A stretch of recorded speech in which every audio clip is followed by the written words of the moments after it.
안녕하세요. 어떻게 글의 시작을 열어야 할지 한참을 고민하다가 일단 한 글자 한 글자 적어봅니다.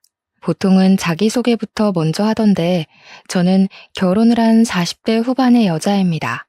지금은 남편과 함께 행복하게 또 부족함 없이 부유하게 자식들 낳아 키우면서 살고 있습니다만 처음부터 이런 호사를 누린 건 아니었습니다. 제가 할 이야기는 저희 남편과 시댁 사이에서 일어난 일들인데 우리 남편에게는 평생의 슬픔이자 아픔일 수도 있는 이야기입니다. 이렇게 청취자 여러분들을 위해 이야기를 풀고는 있지만 우리 남편의 그 시절을 생각하면 눈물이 앞을 가린답니다. 우리 남편의 별명은 샌드위치였습니다. 무슨 뜻인지 궁금하지 않으세요? 바로 가운데에 낀 샌드위치다 이 말입니다. 우리 남편에게는 위로 형이 하나 있고 밑으로 나이 차이 꽤 많이 나는 막내 여동생이 있었습니다. 시댁이 남아 선호 사상이 엄청나게 중요시되는 집이었는데 무조건 장손만 믿고 간다, 올인이다 하는 부모 밑에서 자란 덕분에 우리 남편은 대학도 가지 못했습니다.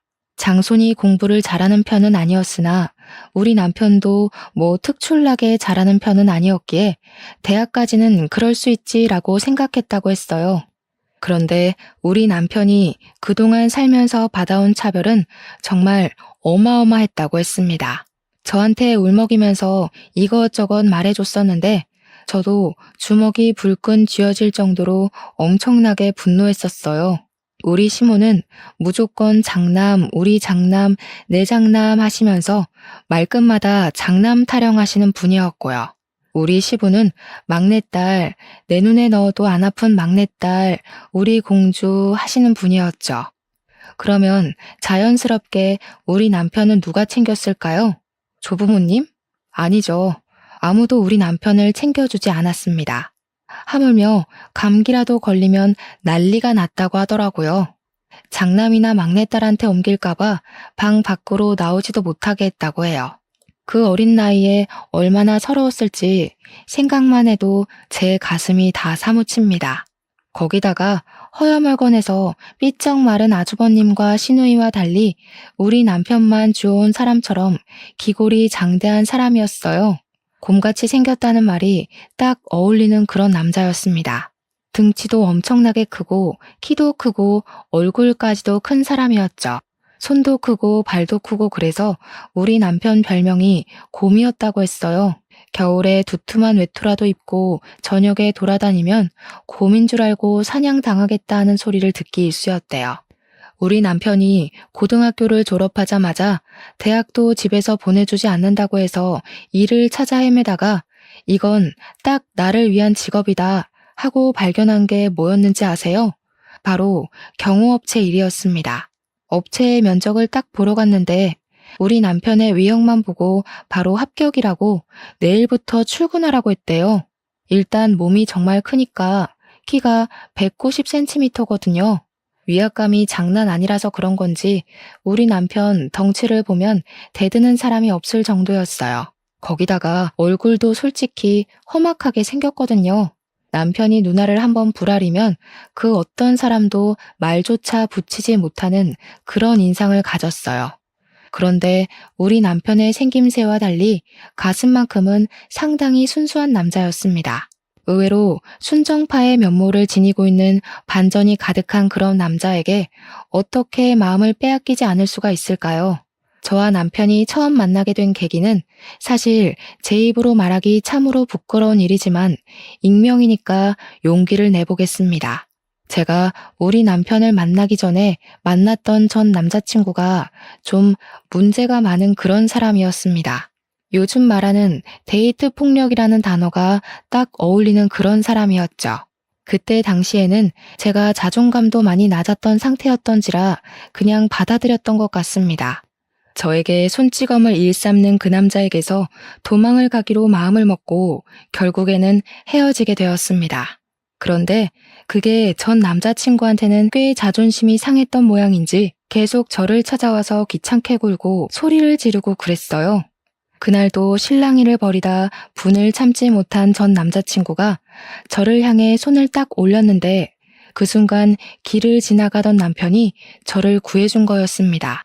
찌질함에 극치를 달리던 전 남자친구는 우리 남편의 등치를 보자마자 뒷걸음질을 치면서 저한테 새 남친이냐? 나쁜 년. 이러면서 도망을 가더라고요. 그냥 제 앞을 떡하니 막아주고 손 올리려던 걸 막아준 것뿐인데 바로 꼬리를 내리는 전 남자친구를 보면서 어이가 없었죠. 남편은 저를 보고 저 새끼 뭐냐고 물어보았고 저는 사실 남편의 그 얼굴과 말투에 쫄아서 모든 걸 다 이야기했습니다. 이야기를 쭉 듣던 남편이 어디 사느냐고 물어봤고 저기 앞에 주택에 산다고 하니까 남편도 자기 그쪽에 산다고 하더라고요. 무슨 일 생기면 연락하라고, 원래 저런 놈은 한 번에 나가 떨어지는 놈이 아니라고 자기가 도와주겠다고 휴대폰 번호를 알려주더라고요. 솔직히 남편 첫인상이 진짜 너무 무서워서 이놈도 미친놈이면 어떡하지 싶었거든요. 이런 놈한테 잘못 걸리면 생매장 당하는 거 아닌가 싶어서 연락을 할까 말까 고민을 했는데 진짜 전 남자친구가 며칠 지나지 않아서 저를 또 찾아왔더라고요. 술에 완전히 취해서 나쁜 년이야, 넌 못된 년이야 하면서 발길질을 하려고 하길래 놀래서 남편을 불렀고 몇 번이고 귀찮은 기색 한 번 없이 찾아와 저를 도와주었습니다. 전 남자친구가 결국 남편에게 호되게 당하고 더 이상 찾아오지 않겠다는 각서까지 쓰고 나서야 일은 마무리가 되었죠. 그 각서를 받기까지 6개월이 넘는 시간이 걸렸고 매번 저를 찾아와 도와준 남편에게 정도 너무 들어버렸고 정말 너무 고마웠습니다. 자연스럽게 밥 한 끼 하자는 연락이 잦아지고 연애를 하게 된 것이죠. 그때 처음 알게 되었어요. 남편이 경호업체에 재직 중이라는 것을요. 어쩐지 싸움도 잘하고 힘도 세더라고요.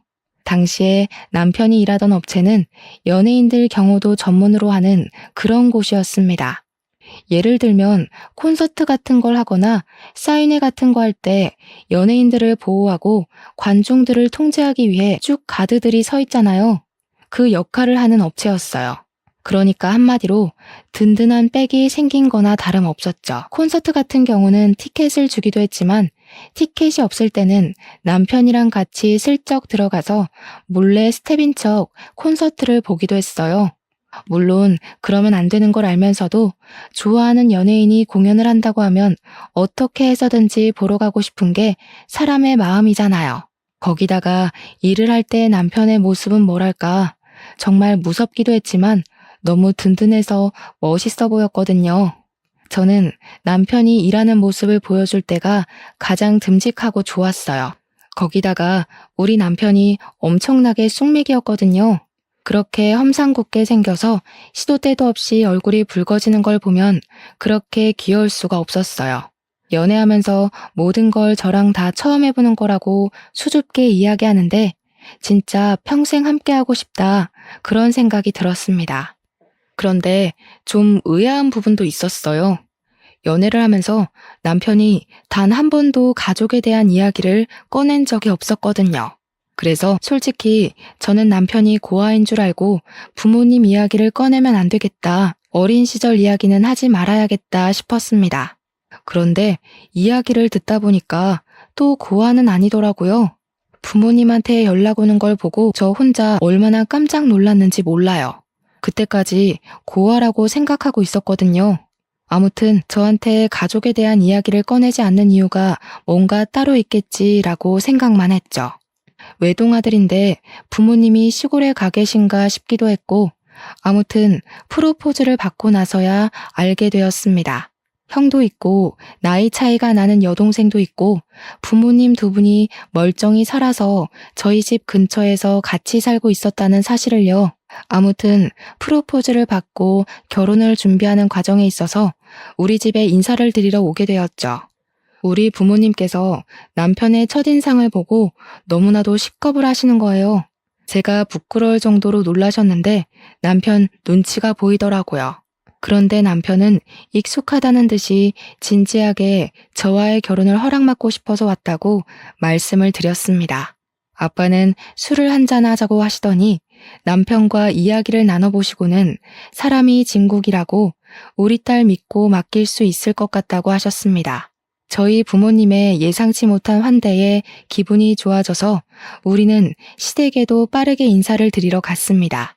결혼하고 싶다고 인사를 드리러 가면서 한우도 최상급으로 한아름 싸들고 갔어요. 그런데 시댁에서 그러는 거예요. 아직 장남이 결혼을 못해서 둘째부터 결혼을 시킬 수가 없다고요.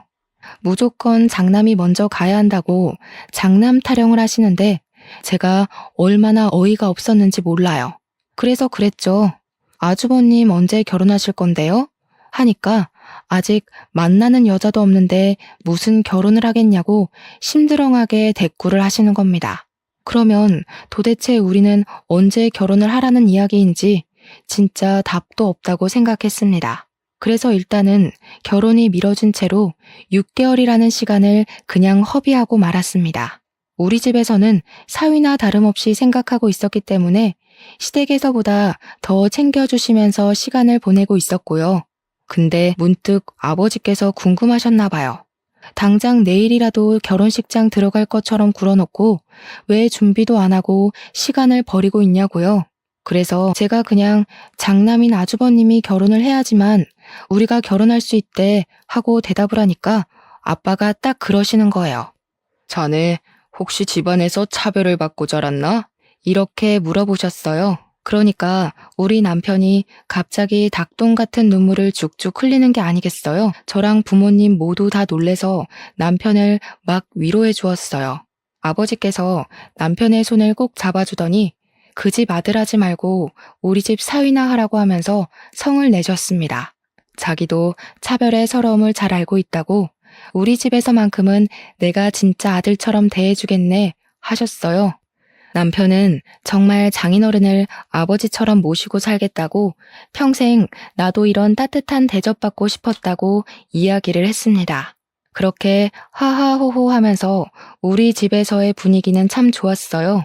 그러던 와중에 제가 글쎄 혼전 임신을 하게 된 거예요. 우리한테는 너무나도 큰 축복이었지만 시댁에서는 난리도 그런 난리가 없었습니다. 어디 속도 위반을 할 수 있냐? 쪽팔려서 얼굴을 들고 다닐 수가 없다.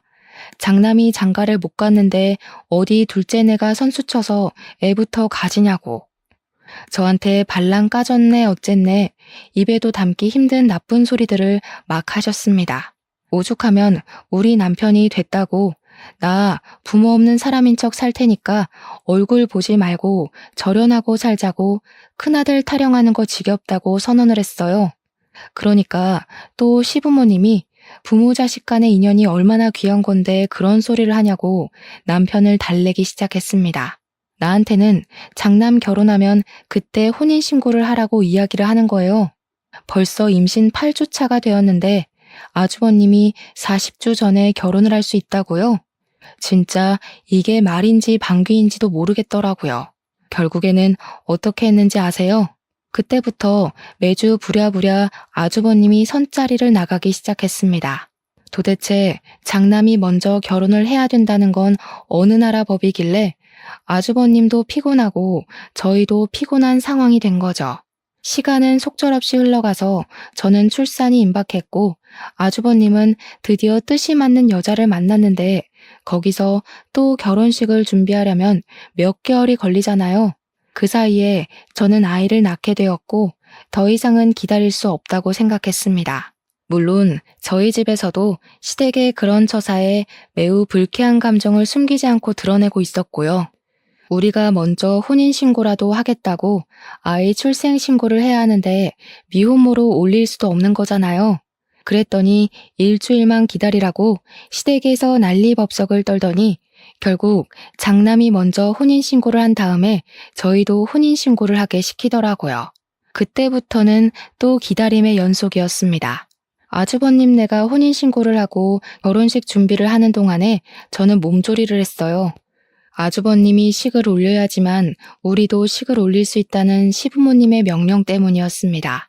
진짜 너무 열받고 뒤집어 엎고 싶은 마음이 들었지만 아이도 낳았고 몸조리를 했어야 했기에 꾹 참았습니다. 우리 아이는 남편을 닮아서인지 태어나기 무섭게 쑥쑥 자라기 시작했고 저는 육아를 친정엄마와 같이 하면서 진짜 힘들지만 보람찬 시간을 보내고 있었어요. 정말 누굴 닮은 건지 모르겠지만 너무 귀엽고 사랑스러운 우리 아가를 보면서 하루하루가 새 삶을 사는 것 같더라고요. 모유 수유를 할 때나 아이가 잘 때나 기저귀를 갈아달라고 올 때나 정말 너무 예뻐서 깨물어주고 싶을 정도였습니다. 아이가 다칠까봐 겁이 나서 손톱 하나 제대로 깎아주지 못하는 남편을 보면서 속으로 얼마나 웃었는지 몰라요. 그렇게 행복한 나날을 보내고 있었는데 아주버님의 결혼식 날짜가 잡혔다는 이야기를 시댁으로부터 전해 들었습니다. 저희 보고도 결혼식 날짜를 슬슬 정하라고 상당히 인심 쓰듯이 이야기를 하시더라고요. 그러면서 장남이 결혼하고 얼마 되지 않아 차남이 결혼하는 거니까 간소하게 식을 올렸으면 좋겠다고 요구를 하셨습니다. 이미 애도 낳고 살고 있는데 결혼식이라는 게 중요하면 얼마나 중요하겠냐고 하시는 거예요. 그러는 아주버님은 호텔에서 아주 호화롭고 성대한 결혼식을 준비하고 계셨거든요. 여기서 더 충격적인 것은 아주버님의 결혼식 날짜가 우리의 돌날이랑 딱 겹치는 겁니다. 놀래서 시모한테 전화를 걸어서 어머님, 그날 우리 아이 첫 돌 행사를 한다고 말씀드렸잖아요. 했어요. 그랬더니 관심도 없었다는 목소리로 그랬니? 일주일 미뤄 하고 전화를 끊어버리시는 겁니다. 아무리 그래도 아주버님 결혼식이 가족 행사 중에 제일 큰 행사 아니겠냐고. 서러웠지만 별 수 있나요? 결국 우리의 돌날도 미루게 되었어요. 하필이면 예약이 다 차 있어서 한 달이나 뒤로 밀리게 되었습니다. 벼르고 벼르던 아주버님 결혼식 날 시댁 식구로서 만발의 준비를 하고 결혼식장에 도착해서 신부 대기실에 형님 되실 분께 인사를 드리러 갔어요. 그런데 이미 형님 친구분들이 다 와 계셔서 어쩔 수 없이 대기실 밖에서 친구분들이 사진 찍고 나오기를 기다리고 있었습니다. 그런데 친구들이며 형님이며 목소리가 얼마나 큰지 대기실 밖까지 대화 내용이 다 들리는 거예요. 진짜? 대박이다. 너무 부럽다. 하는 소리가 들리길래 무슨 이야기를 하시는 중인가 귀담아 들었죠. 대화 내용은 정말 충격적이었습니다. 글쎄, 우리 시부모님이 상가 건물만 3채를 가지고 계신 분들이거든요. 그중 하나를 장남이 결혼한다고 아주버님 명의로 떡하니 증여를 해주셨다는 거예요. 형님이 신이 난 목소리로 우리 부부 이제 건물주잖아 하면서 친구들한테 자랑을 하고 있는데 제가 진짜 너무 서운하더라고요. 물론 제가 막 건물에 욕심이 나서 남편이랑 결혼을 약속한 것도 아니고 탐이 나는 것도 아니긴 했지만 저희는 다세대 주택에서 힘들게 전세 얻어서 쌀 한 톨도 아껴가며 돈을 모으고 살고 있었는데 시댁에서도 아주버님네 결혼하는데 돈 많이 들어갔다고 저희한테 지원 못 해준다고 했었거든요. 결국 그 지원 못 해준다는 돈 모두 아주버님네로 들어갔고 건물까지 증여해줬다고 하니까 제 속이 쓰리더라고요. 부러움의 목소리가 한껏 고조된 대기실 안으로 아이를 안고 그냥 들어갔어요. 결혼 축하드려요 하면서 아이를 안고 들어갔으니까요. 한번 안아보실래요? 하고 저희 애를 딱 보여드렸는데 형님이 질색을 하시더라고요. 드레스 망가져요. 됐어요. 내 드레스에 아기 침이라도 묻으면 어떡해? 하는데 순간 무안하더라고요. 아무리 그래도 시족하잖아요. 근데 그 순간 형님 친구들이 속닥속닥 하는 게 보이는 거예요. 아, 저기가 그 사고 쳐서 애부터 나왔다는 이런 소리가 들리는데 해도 해도 너무하더라고요. 그래서 제가 한껏 형님 친구들을 째려봤어요. 그러니까 헛기침을 하면서 어머, 성격도 드센가 봐. 우리 지연이 어떡하냐? 동서한테 몰매 맞는 거 아니야? 이러더라고요. 형님 이름이 지연이거든요. 제가 진짜 어처구니가 없어서 결혼식을 어떻게 본 건지 기억도 안 나요. 한 달 뒤에 우리 애 돌잔치 한다고 시댁 단톡방에 이번에는 까먹지 말라고 올렸더니 시모가 뭐라는 줄 아세요? 예, 잘 됐다. 뭐하러 행사를 2번 하니? 애 돌잔치 하는 날 가족들도 전부 모일 건데 그때 결혼식도 같이 해라 하시더라고요. 저 진짜 머리가 완전 띵 해가지고 무슨 말을 해야 할지 막막했습니다. 돌잔치 장소가 아무리 크다고 해도 결혼식장이랑 비교가 되나요? 남편이 우리 결혼식 제대로 할 거라고 이야기를 하니까 시모가 생각 없다면서 손님들이 바로 또 오겠냐고 대충 하라고 하시는 겁니다. 어차피 축의금 거두려고 결혼식 하는 거 아니냐고, 돌잔치하고 얼마 안 있어서 결혼식까지 하면 사람들이 욕한다고 하더라고요. 거기다가 아주버님 결혼한 지 한 달밖에 지나지 않았는데 또 결혼식을 한다고 하는 게 생각이 있는 거니 없는 거니 하면서요. 제가 진짜 얼마나 서러웠는지 친정에 와서 울면서 이야기를 했더니 아빠가 화를 씩씩 내시더라고요. 내가 빚을 내서라도 더 좋은 호텔에서 결혼식 시켜주겠다고 하시는데 또 그럴 수가 없잖아요. 호텔 결혼식 비용이 한두 푼 드는 것도 아니고 저희 생활에 맞춰서 해야 하는 것도 맞으니까요. 그래서 결국 저는 모든 걸 포기하고 돌잔치를 웨딩드레스 빌려 입고 했습니다. 저도 참 바보 같죠. 돌잔치 날 웨딩드레스를 입고 있으니 일가 친척들도 황당해하시고 제 친구들도 저를 진짜 불쌍하게 쳐다보더라고요. 애 돌잡이 하면서 결혼 반지 나눠 끼고 돌잔치를 진행하시던 분도 십수년간 진행하면서 이런 건 처음 본다고 하셨어요. 그 와중에도 저는 스몰 웨딩 하는 거라고 생각해야지 하면서 저 스스로한테 최면을 걸고 있었습니다. 시부모님이 막상 그 꼴을 보고 좀 민망해 하시기도 하고 미안하시기도 했는지 신혼여행은 보내주시더라고요. 근데 웃긴 게 아주버님 내는 선물도 주시고 신혼여행도 하와이로 화려하게 보내주셨거든요. 저희한테는 필리핀 세부 정도 다녀오면 충분하지 않냐고 풀 패키지로 엄청 싼 거 끊어서 보내주셨어요. 패키지 일정이라 관광지만 내내 돌아다녀야 해서 신혼 첫날 밤은 무슨 쉴 틈이 생기면 잠만 퍼질러 잤습니다. 제가 그때 이후로 절대 패키지 여행은 다니지 않고 있어요. 물론 재미도 있긴 했지만 우리도 좀 럭셔리 휴양지 이런 거를 기대했는데 호텔 방도 여관방 같은 곳이었고 여러모로 신혼여행이랑은 맞지 않았죠. 신혼여행을 다녀와서 남편이랑 저랑은 제대로 결심을 했습니다. 앞으로 무슨 일이 어떻게 벌어지더라도 시댁에는 최소한의 자식 간의 도리만 하고 살자고요. 몇 년 뒤 막내 신우가 결혼할 때도 호텔에서 엄청 비싼 뷔페까지 대령해가며 결혼시키는 거 보고 남편도 그제야 모든 마음을 접더라고요. 안부 전화도 하지 말고 오랄 때까지 가지도 말자고. 아프든 말든 돈이 있든 없든 신경 쓰지 말고 살자고 했어요. 저도 남편이 모든 걸 포기하고 나니까 한결 마음이 가벼워져서 남편 말에 따르기로 했죠. 더 웃긴 건 뭔지 아세요?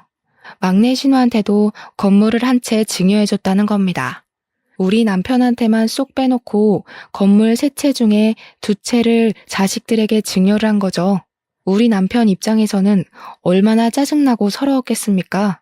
자식이 아닌 저도 짜증나고 서러운데 다시 신혼여행 이후로 돌아와서 예상치 못하게 우리는 신혼여행지에서 둘째를 가지게 되었습니다.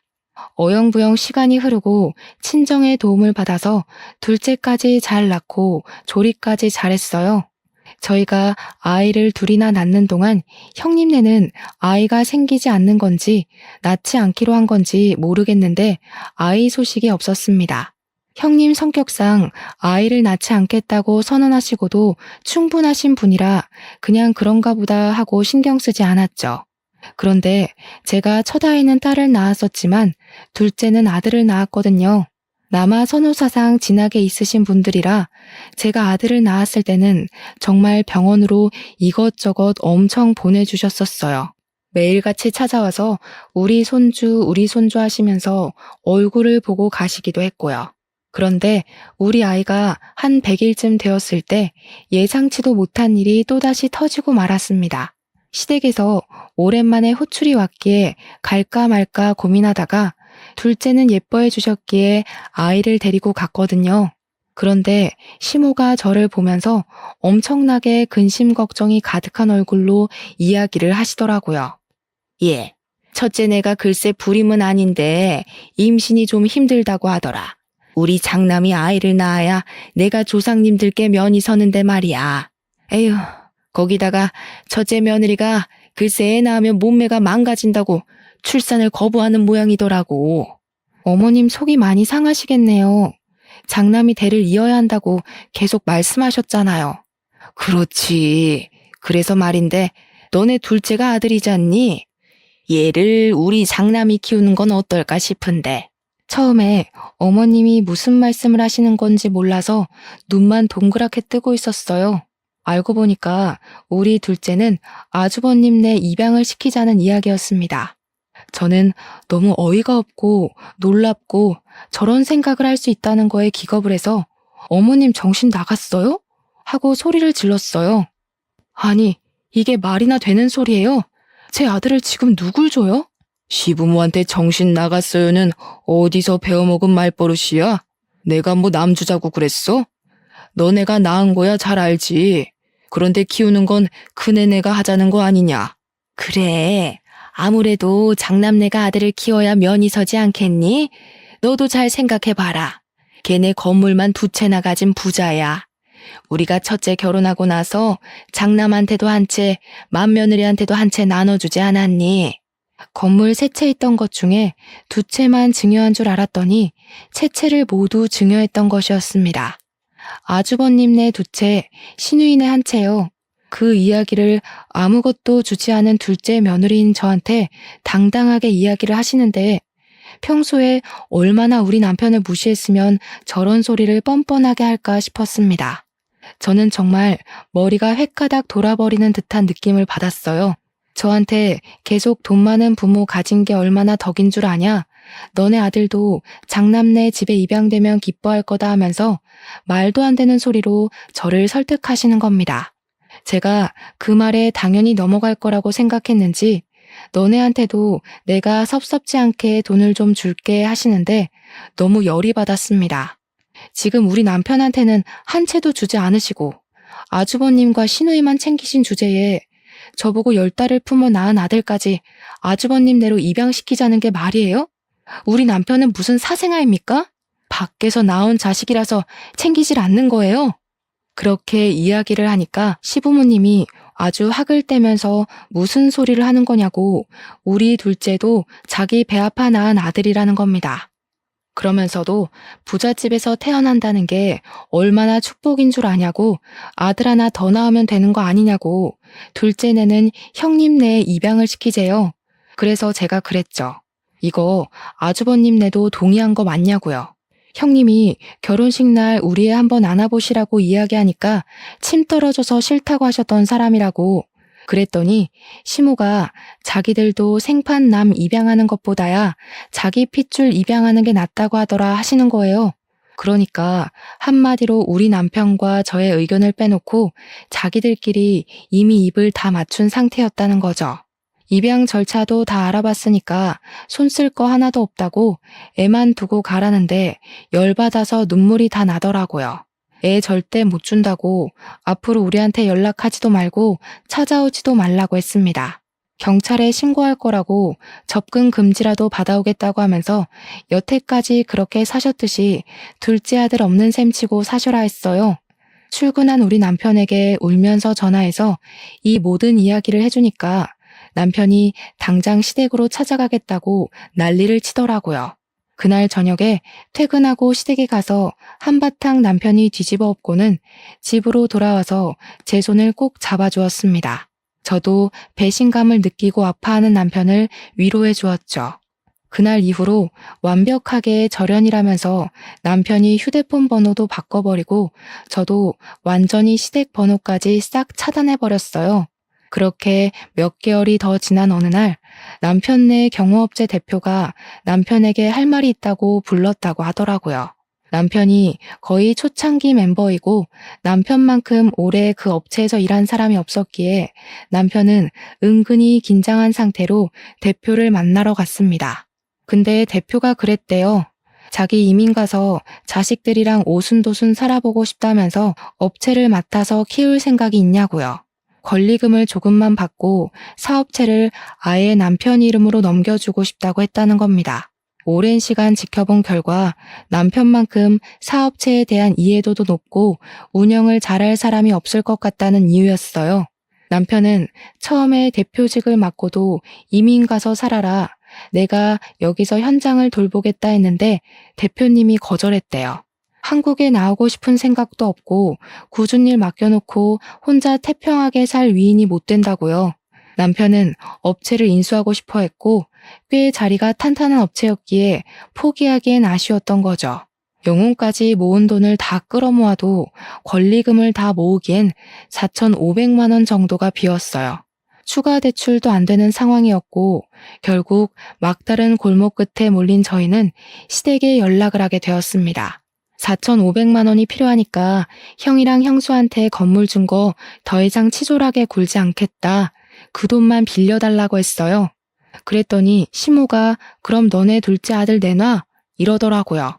형수도 입양해서 키우고 싶다고 했다고 남편이 열받아서 당신은 내 엄마도 아니라고 내가 실수했다고 하면서 전화를 끊고는 우리 친정에 가서 아빠를 붙잡고 남편이 엉엉 울더라고요. 제 앞에서는 잘 울지도 않는 남편이 우리 아빠만 붙잡고 우는 걸 몇 번이나 보는지 모르겠네요.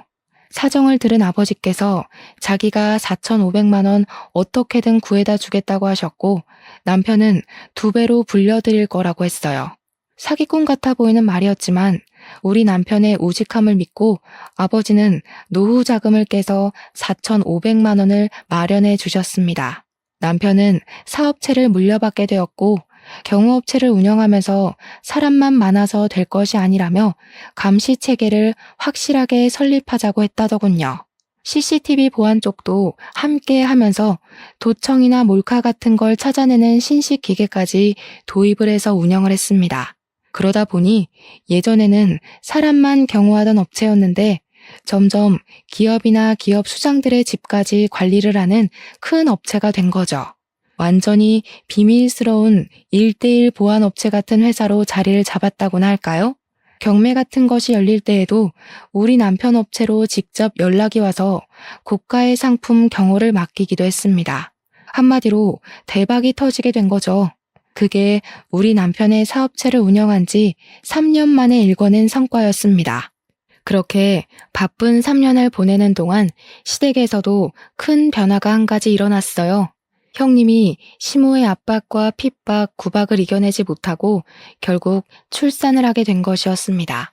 시험관 6차 만에 겨우겨우 힘들게 얻어서 임신 기간 내내 바깥 구경 한 번 못하고 꼼짝없이 누워서 지낸 형님인데 결국 딸을 출산하는 바람에 시댁에서 난리가 났다고 하더라고요. 시모가 형님한테 엄청 난리를 치면서 당장 둘째를 가지라고 했대요.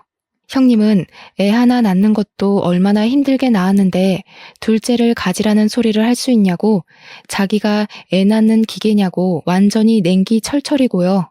우리 남편은 약속했던 대로 3년 만에 빌린 4,500만 원을 9천만 원으로 갚아드렸습니다. 아빠는 2배는 농담 아니었냐면서 원금만 갚으라고 했지만 남편이 이 돈 모으려고 3년 걸렸다며 이자라고 생각하고 받아달라고 했죠. 4,500만 원이었으면 진즉 갚았을 거라고 장인어른 덕분에 사업체가 커지고 발전할 수 있었다고 평생 감사하며 살겠다고 했습니다. 우리 아빠는 눈시울이 붉어지고 이런 사위 얻어서 행복하다 하셨고 남편은 평생 친아버지처럼 모시고 살겠다고 했죠. 둘이 부둥켜 안고 눈물 샤워를 하는데 엄마랑 저랑 그걸 보고 좀 황당해했어요. 둘이 너무 애틋하니까 저랑 엄마랑 끼어들 틈이 없더라고요. 여기서 글이 마무리가 된다면 너무 허무하겠죠? 진짜 재밌는 이야기를 시작할게요. 그렇게 시간이 흐르고 저희는 절연한 상태로 지내고 있었는데 어느 날 뜬금없이 신우한테도 연락이 온 겁니다. 우리 신우도 건물을 한 채 받았었다고 이야기했었잖아요. 근데 신우가 연락이 와서는 저한테 둘째 언니네도 건물 한 채 받았지? 그거 시세 얼마야? 하더라고요. 아주버님네가 2채를 다 받았다는 사실을 전혀 모르는 것 같았습니다. 그래서 솔직하게 말을 했죠. 건물 시세가 얼만지 모르겠는데요? 하고요. 그러니까 신우가 멋쩍어 하면서 아니, 내가 막내딸이라고 제일 싼 건물 받은 것 같아서 그러면 억울하잖아 하는 겁니다. 자기가 제일 어리니까 오래 살지 않겠냐고 그러니까 자기가 더 좋은 건물을 받아야 할 것 같다면서 막내라고 차별당하는 것 같다는 거예요. 그 말을 듣는데 열이 싹 오르더라고요. 아니요, 신우. 우리는 아예 건물을 못 받아서 모르는 거예요. 두 채 다 아주버님네한테 증여한 거 모르셨어요? 뭐? 진짜야? 작은 오빠는 못 받았다고? 제정신 아니야? 저한테 건물 더 좋은 거 있으면 바꾸자고 할 생각으로 전화한 것 같던데 형님네가 두 채 다 가졌다고 하니까 태도 싹 바뀌어서 난리더라고요. 사람 욕심이 끝도 없다더니 신우도 똑같은 속물인 거죠. 저희는 저희 능력대로 잘 먹고 잘 살고 있어요. 혹시 형제들끼리 재산 싸움 하실 거면 저희는 빼주세요. 그이도 시댁이랑 절연 선언한 마당에 건물이 무슨 소용이 있겠어요? 저희 그거 필요 없어요. 남편이 잘 나가는 사업자 대표인데 한 달에 버는 수익이 그깟 3층짜리 상가 건물보다 훨씬 좋은걸요. 건물 같은 거 하나도 아쉽지 않았습니다. 그랬더니 신우가 혹시라도 저희가 뭐 하나 더 받은 게 있을까봐 꼬치꼬치 캐묻더라고요. 혹시 둘째 언니 지금 사는 집 말이야. 그 아파트 우리 엄마가 해준 거야? 아니요. 저희가 벌어서 산 건데요. 시댁에서 이런 한 푼 도움받은 거 없으니까 눈독 들이실 것도 없어요. 작은 오빠가 그렇게 잘 번다고? 지금 사는 아파트 주상복합 펜트하우스잖아. 그거 몇십억 하던데? 관리비도 한 달에 엄청 나오는 걸로 알고 있는데 어떻게 알았냐고 하니까 등기부등본 떼봤다고 하더라고요. 그러면서 작은 오빠가 그렇게 돈 잘 버는 줄 몰랐다고 회사에 남는 자리 없냐, 우리 남편 취직 좀 시켜줘라 난리가 난 거죠. 무슨 돈이 나서 그 집을 샀냐 너무 궁금하다, 사업 수완 좀 알려달라 난리를 치길래 신우 돈 필요하냐고 물어보니까 그제야 우물쭈물 이야기를 하더라고요. 신우 남편이 글쎄 도박을 해가지고 신우 건물까지 근저당 잡혀서 경매에 넘어갔다는 소리를 하는 겁니다. 그동안 그 꼬마 상가에서 월세 받는 돈으로 생계를 유지했는데 경매에 넘어가고 나니까 돈이 한 푼도 없는 거죠. 대출이고 뭐고 돈 나올 구멍이 없으니 만만한 우리 집에 건물 핑계대고 돈 좀 빌려볼까 싶었던 거예요. 그래서 우리 집 등기부등본 떼보니까 펜트하우스 엄청 비싼 집이 나오니까 시부모가 준 돈에서 나왔겠구나 싶었던 거죠.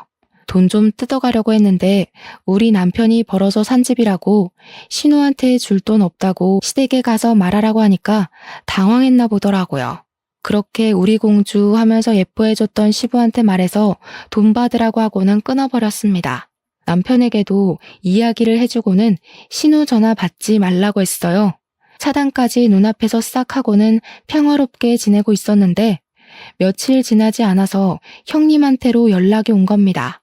시댁에서 얼굴 좀 보고 이야기 좀 하자길래 제가 왜요? 하니까 손윗사람이 부르는데 어디 말대꾸냐고, 어차피 저희도 더 이상 수그러들 필요 없으니까 남편이랑 같이 시댁에 찾아갔습니다. 신우가 뱉어놓은 말도 있고 상황이 궁금하기도 했거든요. 애들은 친정 부모님께 부탁드리고 남편이랑 룰루랄라 손잡고 시댁에 갔어요. 신우랑 형님네랑 다 와 있더라고요. 시부모도 슬쩍 눈치 보면서 서로 할 말은 있는 것 같은데 입을 열지 않길래 제가 먼저 물꼬를 텄죠. 제가 먼저 이야기할게요. 저희는 시댁에서 지원받은 거 하나도 없으니까 재산 분할 싸움에 빼주세요. 먼저 요구할 만한 재산도 없고 우리는 이만 가보겠습니다. 아니 동서, 가긴 어딜 가?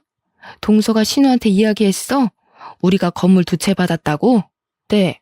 그거 시부모님이 알려주신 건데요. 왜요? 신우는 알면 안 돼요? 아니, 이건 불공평하지. 첫째라고 건물 두 채 주는 게 어딨어? 막내라고 신우는 하나 챙겼잖아요. 샌드위치 우리 남편은 하나도 못 챙겼는데. 그리고 그 건물 주인 찾는다 치면 우리 거지 신우 거는 아니잖아요. 나 정말 죽게 생겼다니까. 2억만 해달라고 2억.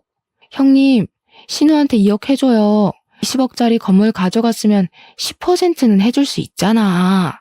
우리도 그 건물 없어. 남편이 사업한다고 건물로 대출받았다가 다 날려먹었단 말이야. 아니 그게 무슨 소리야? 무슨 소리긴요. 그이가 사업한다고 건물로 대출받았다가 다 날려먹고 하나 남은 건물도 곧 넘어간다고요.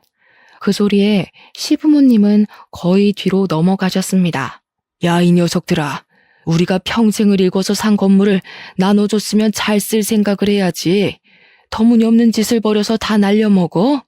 그러니까 신우랑 형님이랑 줬으면 장땡이지 뭘 참견을 하냐고 싸우더라고요. 저랑 남편은 그냥 강 건너 불구경했죠. 그러니 시모도 체념한 듯 너네 빚이니까 너네 알아서 하라고 하시더라고요.